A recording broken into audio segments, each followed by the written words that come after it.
Patuloy po ang paghatid namin sa inyo ng mainit na volleyball action dito lang po sa Shakey's B-League on GMA News TV. Preliminary round action pa rin po. Meralco 1-1.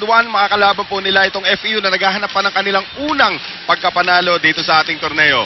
Ito pa rin po si Noel Zarate, kasama po ang aking naka-blue-green na partner. Hindi ko maintindihan. Blue-green daw yung suot ni Michelle Gumabaw ngayon.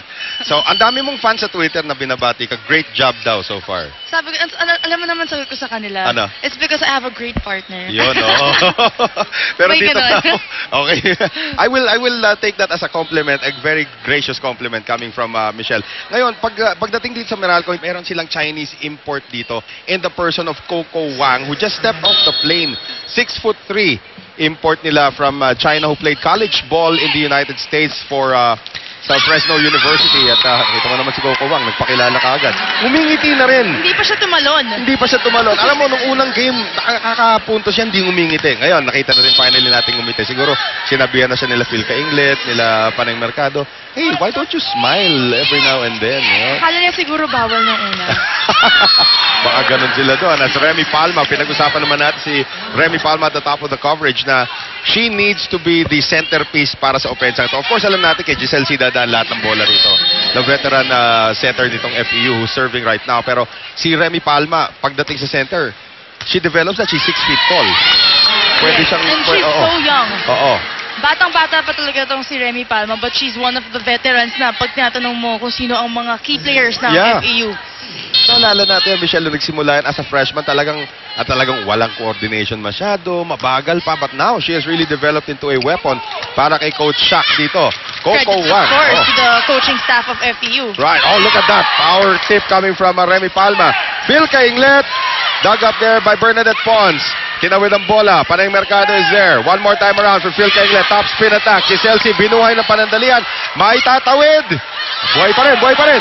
Eto ngayon, nag-4 touches na. I think Oliver Almagro has a case right here as Phil Kainglet's block goes into the net. And he's trying to make a case for 4 touches. He might be right. 3-1 pa lang ang score. Nakita naman natin si Coach Oliver. Nakatayo na naman talaga sa kabilang court. Well, talaga, call a spade. That might have been 4 touches. If it's Fun Family Pizza, it's gotta be shaky. Phil Kainglet ngayon, nire-reklamo yung non-call kay Adrian Tabanyag, ang ating first referee. First set pa lang. So, Coach Shaq on your screens right now, telling his players to remain focused. Giselle C. once again. Good serve. Mercado. Here is Coco Wang at lumusot yung tira ni Coco Wang.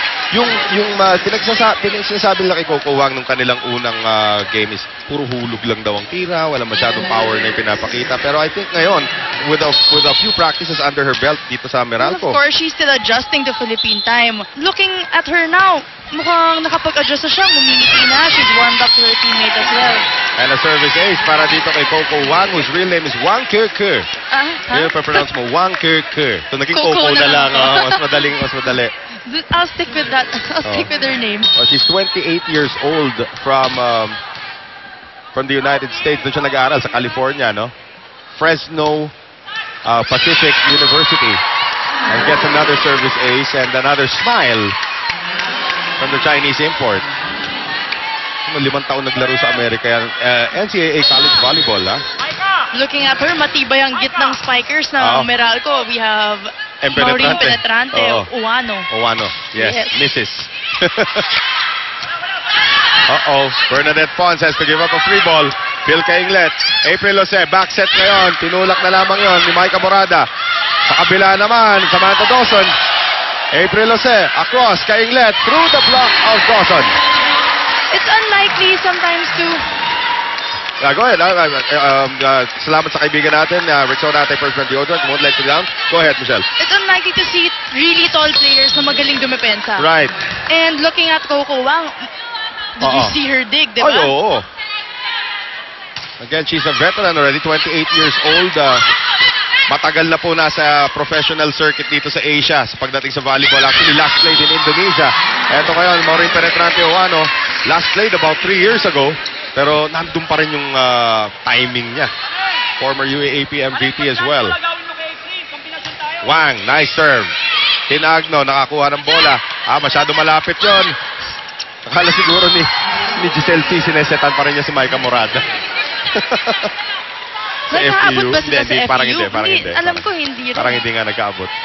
Or pwede, freshman year na talaga ni Ang alam ko Giselle C. magka-teammate sa FEU itong si Micah Morada at saka si Jose, which Oh, is the April center Jose. of Meralco. Right. Coco Wang once again. This is 6 straight points now para sa Meralco. Hirap na hirap sa reception ngayon ng FEU. Back set, Micah Morada against her former team. Giselle C. Out of position si Samantha Dawson. Jose, across, Phil Kainglet. Blocked that time by Remy Palma. One more time for Jose. This time sa gitna. Remy Palma na naman. Matching that same height Oo. from Awano of Meralco. Halos magkasintangkad. If not, magkasintangkad nga itong dalawang ito. Our slow motion replay brought to us by Rexona Anti-Perspirant Deodorant. It won't let you down. Just like Remy Palma. Pero nasa likuran na. That means Jerry Malabanan is in front para sa kupunan ng FEU. The teenager from the United States. Sa pang American high school student. Oh, Bernadette Pons. Natamaan sa ulo ni Micah Morada But she's still smiling. because idol niya yung tumira sa Yes. kanya.